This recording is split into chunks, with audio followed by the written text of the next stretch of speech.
مجھ سے ایک بہت بڑی غلطی ہو گئی ہے۔ میں نے روزے کی حالت میں اپنی بیوی کے ساتھ ہم بستری کر لی ہے، اب میں کیا کروں؟ اس کے بعد اللہ کے نبی صلی اللہ علیہ وسلم نے اس شخص کے ساتھ جو کچھ کیا اس کے بارے میں جان کر یقیناً آپ لوگ بھی حیران و پریشان ہو جائیں گے۔ اس لیے آج کا یہ ویڈیو آپ سبھی کے لیے بہت ہی زیادہ خاص ہے، آپ اس کو آخر تک ضرور دیکھیں اور مہربانی کر کے شیئر بھی کر دیجیے گا تاکہ رمضان کے مہینے میں یہ ویڈیو زیادہ سے زیادہ لوگوں تک پہنچ سکے۔ تو چلیے شروع کرتے ہیں۔ پیارے دوستو، جیسا کہ آپ سبھی جانتے ہو کہ روزے کی حالت میں بیوی کے ساتھ ہم بستری کرنا جائز نہیں ہے، یعنی کہ روزے کی حالت میں کھانا پینا اور بیوی سے ملنا جیسے جائز کام بھی ناجائز ہو جاتے ہیں۔ اس کا مطلب یہ نہیں کہ آپ پورے رمضان کے مہینے میں اپنی بیوی کے ساتھ ہم بستری نہیں کر سکتے۔ آپ افطاری کے بعد سے لے کر اور سحری کرنے کے بیچ تک آپ ایسا کر سکتے ہو، صرف روزے کی حالت میں آپ بیوی کے ساتھ ہم بستری نہیں کر سکتے ہو۔ ایک مرتبہ ایک شخص اللہ کے پیارے نبی حضرت محمد صلی اللہ علیہ وسلم کی بارگاہ میں حاضر ہوا اور بے تحاشا رونے لگا۔ یہ دیکھ کر آپ صلی اللہ علیہ وسلم نے فرمایا کہ اے شخص، تجھے کیا ہوا ہے؟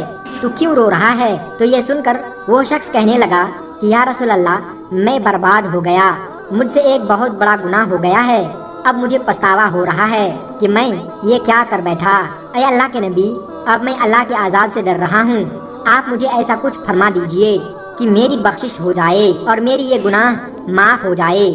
تو یہ دیکھ کر اللہ کے نبی صلی اللہ علیہ وسلم نے پوچھا کہ اے شخص، تو نے ایسا کون سا گناہ کر دیا ہے کہ جس کی وجہ سے تو اتنا رو رہا ہے؟ تو یہ سن کر وہ شخص کہنے لگا کہ یا رسول اللہ، میں نے روزے کی حالت میں اپنی بیوی کے ساتھ ہم بستری کر لی ہے، یعنی کہ میں روزے کی حالت سے تھا اور میں نے اپنی بیوی کے ساتھ صحبت کر لی ہے۔ تو یہ سن کر اللہ کے پیارے نبی صلی اللہ علیہ وسلم غم زدہ ہو گئے اور فرمانے لگے کہ اے شخص، تو نے یہ کیا کر دیا؟ کیا تجھے معلوم نہیں کہ روزے کی حالت میں بیوی کے ساتھ ہم بستری کرنا جائز نہیں ہے؟ تو یہ سن کر وہ شخص کہنے لگا کہ یا رسول اللہ، مجھے معلوم تو تھا مگر میں اپنے نفس پر قابو نہ کر سکا اور مجھ سے بہت بڑی غلطی ہو گئی، اب آپ میرے لیے کچھ ایسا کر دیجئے کہ میری بخشش ہو جائے۔ یہ سن کر اللہ کے پیارے نبی صلی اللہ علیہ وسلم نے فرمایا کہ اے شخص، تو نے تو بہت بڑا گناہ کیا ہے، اب تجھے اس کا کفارہ ادا کرنا ہوگا۔ وہ شخص پوچھنے لگا کہ یا رسول اللہ، اس کے لیے مجھے کیا کرنا ہوگا؟ تو اللہ کے نبی صلی اللہ علیہ وسلم نے فرمایا کہ اے شخص، اس کے لیے تجھے ایک غلام کو آزاد کرنا ہوگا، یعنی کہ تم کسی غلام کو خریدو اور پھر اسے آزاد کر دو، تمہاری اس گناہ کا کفارہ ہو جائے گا۔ تو یہ سن کر وہ شخص حیران ہو کر پوچھا کہ یا رسول اللہ، میں نے خود ساری زندگی دوسروں کی غلامی کی ہے، مجھے تو خود کسی نے خرید کر آزاد کیا ہے، میں کس طرح سے کسی غلام کو خرید کر آزاد کر سکتا ہوں؟ یا رسول اللہ، میرے پاس اتنا مال نہیں ہے کہ میں کسی غلام کو آزاد کرا سکوں۔ یہ سن کر اللہ کے پیارے نبی صلی اللہ علیہ وسلم نے فرمایا کہ اے شخص، کوئی بات نہیں، اگر تم کسی غلام کو آزاد نہیں کروا سکتے تو تم ایسا کرو کہ تم لگاتار 60 روزے رکھ لو، مگر یاد رکھنا روزے لگاتار ہونی چاہیے، بیچ میں ایک بھی روزہ نہیں چھوٹنا چاہیے۔ اگر بیچ میں کبھی بھی کوئی ایک روزہ چھوٹ جائے تو پھر سے تمہیں 60 روزے رکھنے ہوں گے۔ اگر تم نے ایسا کر لیا تو تمہارے سارے گناہ معاف ہو جائیں گے اور تمہاری بیوی تمہارے لیے حلال ہو جائے گی۔ یہ سن کر وہ شخص پھر سے حیران ہو اٹھا اور کہنے لگا کہ یا رسول اللہ، میرے ایک روزے کا یہ حالت ہے کہ میں ایک دن بھی نفس پر قابو نہ کر سکا، تو پھر میں لگاتار 60 روزے کیسے رکھ سکتا ہوں؟ اے اللہ کے نبی، میں یہ کام بھی نہیں کر پاؤں گا، میرے اندر اتنی طاقت نہیں ہے کہ میں لگاتار 60 روزے رکھ پاؤں۔ یا رسول اللہ، آپ مجھے کچھ اور فرما دیجئے، مجھ سے یہ کام بھی نہیں ہوگا۔ یہ سن کر اللہ کے پیارے نبی حضرت محمد صلی اللہ علیہ وسلم مسکرا دیے اور کہنے لگے کہ اے شخص، اگر تم ایسا بھی نہیں کر سکتے ہو تو ہمارے پاس ایک اور راستہ ہے۔ اگر تم کسی غلام کو آزاد بھی نہیں کر سکتے، اگر تم لگاتار 60 روزے بھی نہیں رکھ سکتے، تو ایسا کرو کہ تم 60 مسکینوں کو، یعنی کہ 60 غریب لوگوں کو پیٹ بھر کر کھانا کھلا دو، تمہارا کفارہ ادا ہو جائے گا اور تمہاری بیوی تمہارے لیے حلال ہو جائے گی۔ یہ سن کر وہ شخص پھر سے عرض کرنے لگا کہ یا رسول اللہ، میرے گھر میں کھانے کو کچھ بھی نہیں ہے، ہماری حالت ایسی ہے کہ اگر ہم کو صبح کھانا مل جائے تو شام کو بھوکا سونا پڑتا ہے، اور اگر شام کو کھانا مل جائے تو صبح کو بھوکا رہنا پڑتا ہے۔ میں 60 مسکینوں کو کیسے کھانا کھلا سکتا ہوں؟ یہ سن کر اللہ کے نبی صلی اللہ علیہ وسلم نے فرمایا کہ اے شخص، اگر تمہاری طاقت 60 مسکینوں کو ایک ساتھ کھانا کھلانا بھی نہیں ہے تو ایسا کرو کہ روز ایک مسکین کو کھانا کھلا دو، اور پھر جا کر تم اپنی بیوی سے مل لو۔ لیکن یہ یاد رکھنا، جب تک تم 60 مسکینوں کو کھانا نہیں کھلا دیتے تب تک تم اپنی بیوی کے پاس نہیں جا سکتے۔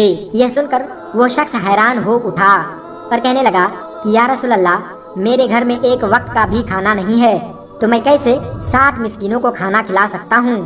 مجھ سے یہ کام بھی نہیں ہوگا۔